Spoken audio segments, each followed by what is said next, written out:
સુરેન્દ્રનગર શહેરને કચ્છ તેમજ પાટડી સાથે જોડતા મુખ્ય રસ્તાના નર્મદા કેનાલના પુલ પર ફરી વખત ગાબડું પડતા હાલ તંત્ર દ્વારા પુલનું રિપેરિંગ કામ હાથ ધરવામાં આવ્યું છે। છેલ્લા 10 દિવસથી ચાલતા આ રિપેરિંગ કામને લઈને વાહનો માટે કેનાલની સાઈડમાં આવેલ રસ્તા પર ડાયવર્ઝન આપવામાં આવ્યું છે।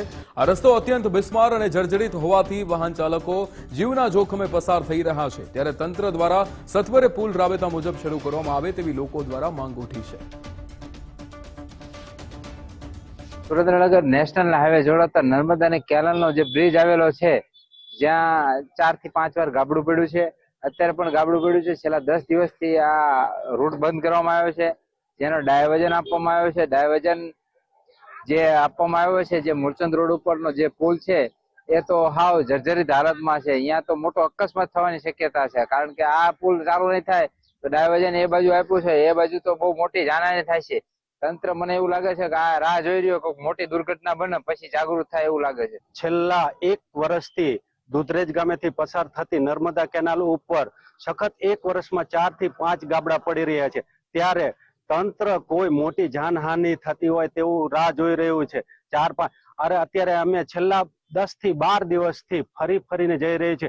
2 થી 2.5 કિલોમીટર લાંબો અંતર અમારે કાપવો પડે છે।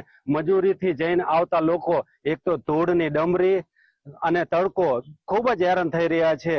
જો આ પુલનું બાંધકામ સમયસર નહીં કરવા આવે તો અમે કોઈ મોટી આંદોલન કરવા જઈ રહ્યા છીએ।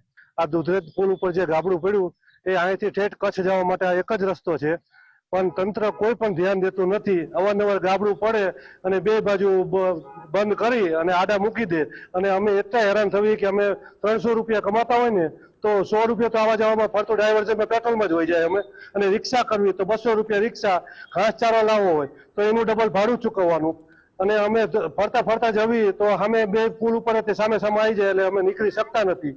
અમે એવા પરેશાન છીએ કે આ પુલ પડે તો 2 વર્ષનું ડાયવર્ઝન પાકું છે, તો તે પહેલા આનું નિર્માણ ચાલુ કરે તો બહુ સારું કહેવાય। ખાલી ગાબડું પડે અને 10-10, 15-15 દિવસ આવું થતું હોય તો જ્યારે આ પુલ સાયલાના પુલ ઘોડે પડશે ત્યારે આ પુલ 2 વર્ષે બનશે?